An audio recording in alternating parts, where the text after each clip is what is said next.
What's up, YouTube? Hey, it's Bob with Bob's Outdoors. Glad to have you around again. Sorry it's been a while again since I put out a video. Probably 2-3 weeks, I don't know. But anyway, as you can see, I got a bunch of clay in the bucket of the old Coyote 2610 there. And it's a dirty beast here. But the reason for that, and I got the rake on the back here. The reason for that is we finally got our dirt work for the building done here. It's been a long process, but it took way more dirt than what I was thinking it was going to. My dirt guy kind of warned me. He's like, you know, I can see 20 loads for sure. He's like, I'm gonna do my estimate at 25. Well, it ended up taking 27, and 27 is pushing it, I think. I mean, we're gonna be okay at 27, but you look over here, you know, I kind of wanted that to be built up back to this tree over here so that there is an actual kind of drop off right there. But he kind of talked me out of that. He's like, well, you know, if you ever come in, you know, if you start using this new driveway where that tree came down in that storm a while back, if you start ever using that, come on, camera focus here, you're going to want, you know, not want to have to go, you know, all the way around. You could go straight in where he's been bringing his trucks in and stuff like that. So yeah, the past couple days we've had really good chances of snow and rain, everything else, and we got about enough to get the ground or the concrete here wet is all. So I'm making my own rain here, try to get this watered in, help with compaction a little bit. I mean, it's good. It's pretty solid. You know, when we were trying to make sure we had things where we had things, as far as dirt goes, you know, I was pounding some stakes in there, and it was hard, but you know, there's nothing better than some moisture on dirt for, or at least clay, for compaction. So yeah, trying to get this all watered in now. Back over here, we're actually a little high, so he was talking about bringing in a motor grader and pulling this down, but yeah, some trucks and cattle trailers coming out of here, but they've had cattle over here in this field across the road from us for quite a while, so I wonder if they're pulling those cattle out of those corn stalks. But anyway, yeah, so we ended up, when we were done the other day, or you know, what I kind of thought we'd be done, we had, you know, a line probably about right here, where there really wasn't much dirt going up against these trees here. The posts for the building are going to go right in there. You know, you got to have, you know, dirt surrounding those posts. So, you know, we were kind of forced to go right up against the trees. I'm not going to walk in this because this is clay, and it's slimy now that it's wet. But back over there in that corner, we were way short, and you know, that being a corner post, I mean, we had to fill that in. So yeah, that's the skinny there on that. But I'll tell you what, this whole process, you know, and I knew it would be, it's, you know, it's just costing way more money than what we had planned. The building ended up being like $7 grand more than what, you know, we were thinking, what we were originally quoted. I mean, electrical, that's a whole nother thing. Electrical's gonna cost me way more now. I mean, we're not adding anything to it, it's just the prices are crazy, and then they've also changed some of the regulations, you know, with all of this. But yeah, here's the wiener eating a piece of tree there. But yeah, so we're gonna keep working on this. But I guess in other news, we got the steers hauled into the locker yesterday, bright and early in the morning, in the middle of a winter weather weather advisory and blowing wind, and it was kind of a chaotic thing, but we got them loaded finally. You know, we were trying to just see, and the dirt was blowing and everything so bad, and the steers actually went in the truck really well, or into the trailer, and got them down there no problem. So that part was easy. It was just a matter of kind of getting set up to get them, you know. But yeah, we still got, you know, a loader here and his other tractor there. Like I said, he's planning on bringing in his motor grader to kind of shape up the edges down along there, and then this high spot here, it's hard to tell on the camera, but he's going to pull all that over into here, because we're still a little low in a couple places there. But you know, by the time we put, you know, concrete down and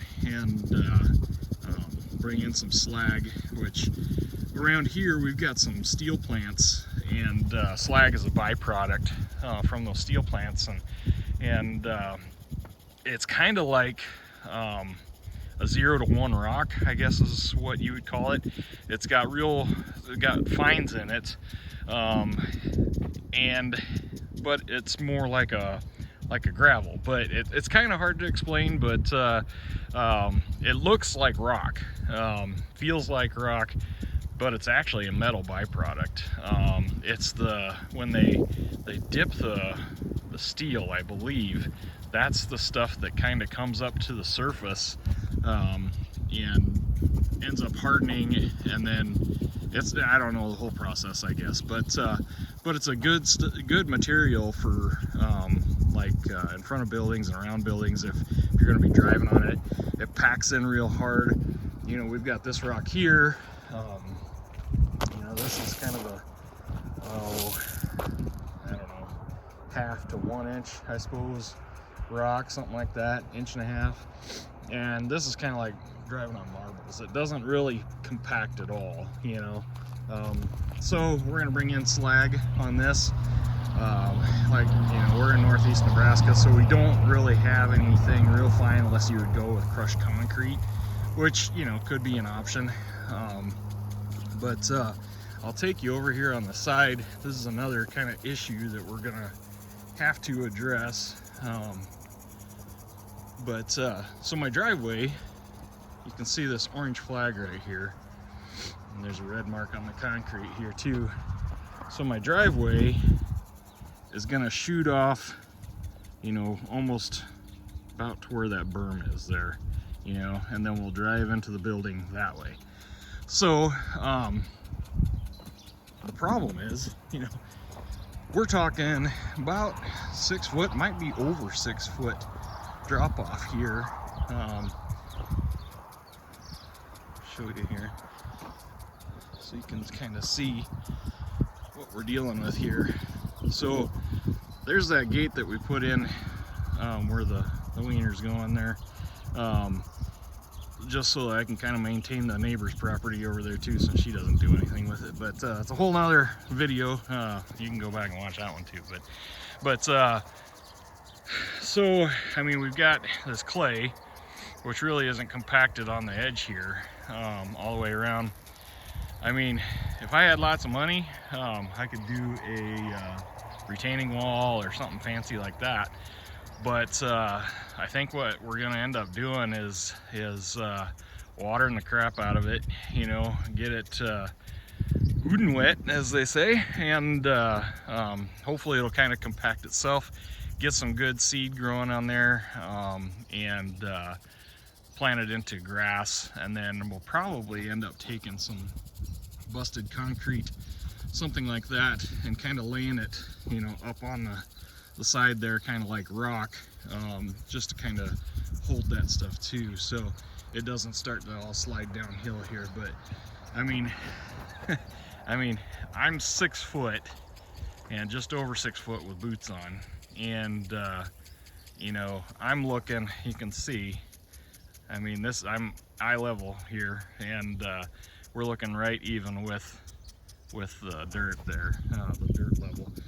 And And then it's even higher if we come down over here. You know, we're actually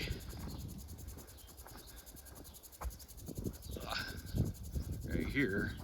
I mean, this is taller than me right here. I'm holding the camera up now so you guys can see, but yeah, so I mean, it'll be cool when it's done. You know, I cleaned up the trail a little bit, all the pine needles that came down the other day, but get this all graded in nice, and some seed on here, and we did have to kind of come into these trees with the dirt.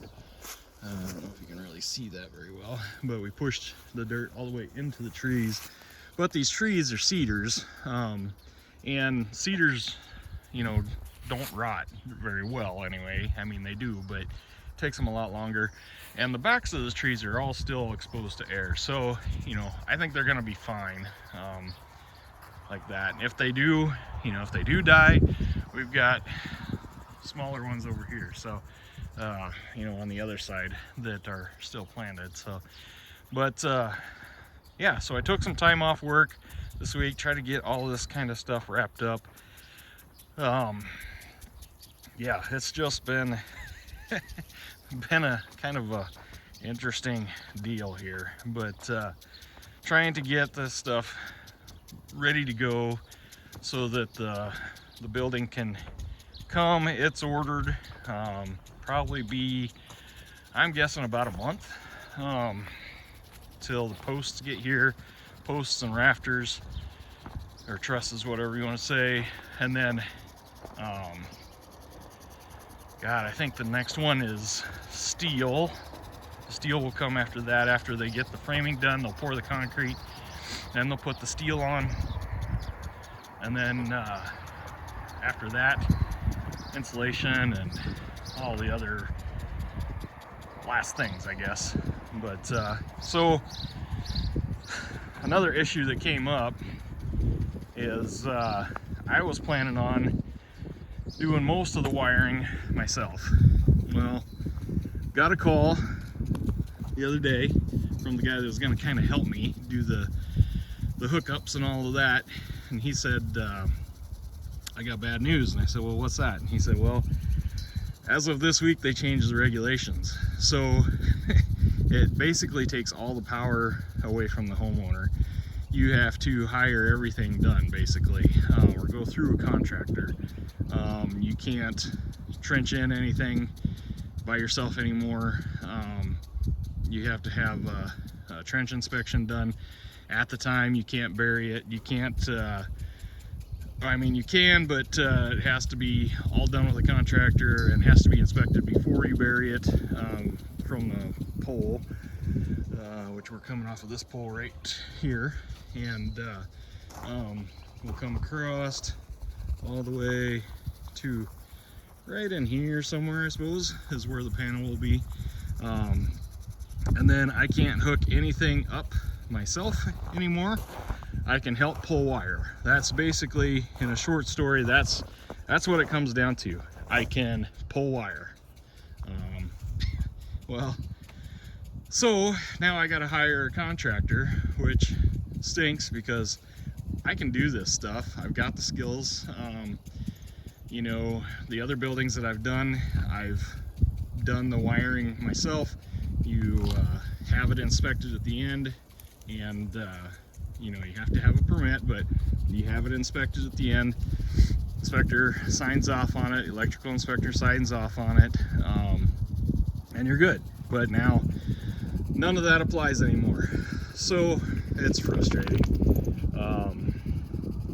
You know, I'm not sure how the old budget's gonna add up here. You know, we've got some savings too that we're probably gonna end up having to dip into.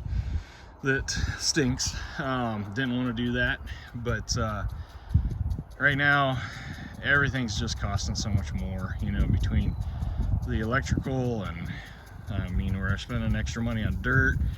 There's $1,000, almost $1,000 just in delivery charges to get the materials here. That's one thing I did not plan on, you know. It's I tell you what, I mean, it's just like I said, the building cost me another $7 grand. trying to think what I'm hoping the concrete comes in to where they thought, but it's been a fiasco. So yeah, it'll get done. It'll be nice when it's done. I keep telling myself that, but I tell you what, it's been pretty darn stressful. I just want it to be done. Yeah, so yeah, I guess that's it on the building. You'll see my little creation over here. I don't know, I've always wanted one of those bears you see in the wood carved bears. I got it kind of blocked out the other day. That's as far as I got with it. Just watching some YouTube videos on how to do it and stuff, and got it kind of blocked out. I haven't done anything more with it. I'm kind of afraid to even show you guys, because if it doesn't turn out, I'm gonna just cut it up into firewood. But yeah, got another chicken tractor made. I got this one here now, and then we've got that one that's sitting back there behind the chicken coop, because we've got those 52 chicks coming here, hopefully in the next couple weeks. But the thing I'm afraid of is this avian influenza has really hit hard, kind of the upper Midwest, and I believe my chicks are coming from Michigan, and these guys are noisy. They went out pretty bad, but yeah, the chicks are coming from Michigan, I believe, and Iowa, South Dakota, Nebraska have all cracked down on importing from other states birds, chickens, geese, turkeys, all that stuff, because of this avian influenza stuff. There's been several thousand cases where they go in and they kill all the birds. So I'm hoping that does not affect me. I'll have my birds for 7 weeks. After I get them, they'll be gone, other than these guys. And then my other plan that's kind of got kicked in the shorts now too is, if you look in here, that's their perch inside of that chicken coop. I was going to open that all up and put those chicks, or actually enclose it all and put those chicks in there. Well, now with this avian influenza, I'm a little gun shy to mix those 52 chicks from wherever in with my good egg layers here. I mean, I know there's only 7 birds here, but if you guys know, I mean, you get good layers and you don't want to risk anything, so I'm a little worried about that. But might have to come up with something again. Might have to mix, boy, they're really hauling the cattle out of there, but might have to use this shed again. That's what I used last year, until the chicks are fully feathered. And I don't think it's gonna warm up. It's only 36 degrees today. We had some nice days here last weekend, I believe, but yeah, it's been cold and crappy, and we haven't gotten any rain. I think I said that before. Everything is super dry. Come here, girls. But goats are getting ready to pop. You look at Geraldine over there, the browner one, I guess, if that's the way you say that. She is wide, but she's still got well, a little over a month yet, I guess, before she's actually due. But you can definitely tell she's got a baby bump going on there. But so yeah, that's what's going on in our world right now.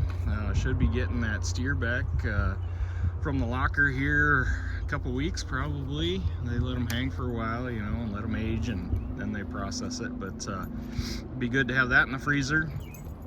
Hopefully we get these chickens going, get those in the freezer, and we've got a few of them I'm gonna give to family and friends and stuff like that, and got to change this goat pen before too long here.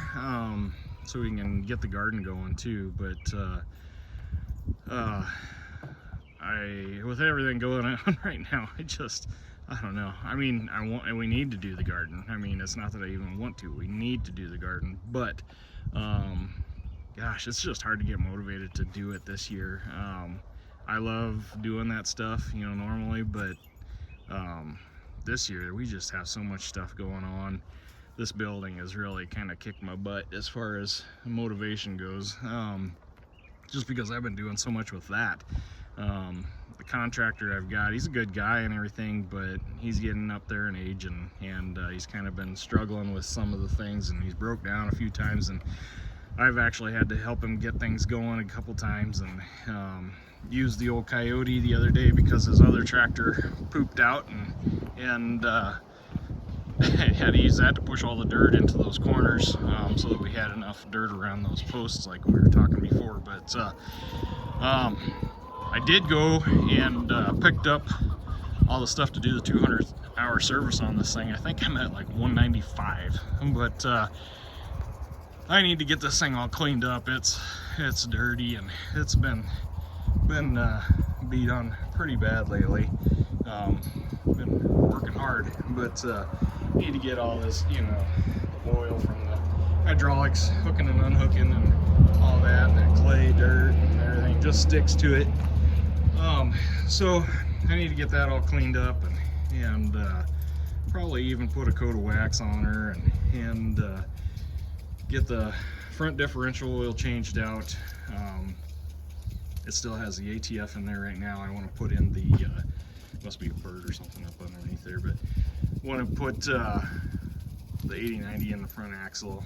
And the other day I had a close one. We had some frozen chunks of dirt or clay when he was hauling that in, and my third function valve sits right there, and all the hookups and everything. I didn't even notice, you know, I was kind of going up and over all that stuff, and compacting and pushing and all that stuff, and I got off the tractor and walked away from it, and here, this whole box right here was pushed down, probably at a 45-degree angle from the tractor. I must have hooked it on something, but luckily I was able to just bend it right back up, and everything's fine. I do have an issue going on with this thing though. So far it's all held together, and I've been looking all over. I haven't seen what's actually moving here, but if I pick something up that's really heavy, I can feel something kind of clunk, like something slipping just a little bit. And if you look on here and all these bolts, you can see that when I picked it up brand new, I marked all of those bolts and the frames with the little marks there. I don't know if you can see that over there, but I've been checking all those. Nothing's moving there, but I'm trying to see. I think it's on the other side over here. You can even, like, I was even looking at the frame to see if there's difference, like if the frame's sliding or anything. And if you look at this one, you can kind of see how you can now, before you couldn't see that, but now you can see it. That is moving there. So you need to figure that out and get those tightened up. Yeah, those are definitely loose there. That wasn't like that before. So yeah, I'll get those tightened up, and get the oils changed, and hydraulic filter changed, and air filter changed, and all that stuff. Should be a pretty easy job on the 200-hour service. They say that you don't have to drop all the hydraulic fluid, so I don't plan on doing that this time. So hydraulic fluid is expensive, and it still looks brand new when you look at it. So we'll get that all taken care of, and she'll be good to go for another 300 hours. But for now, guys, that's all I got. I'll keep you posted on the building here and everything as it comes through. When those chicks show up, I'll probably make a video on that. But for now, we'll talk to you guys later, and thanks for watching.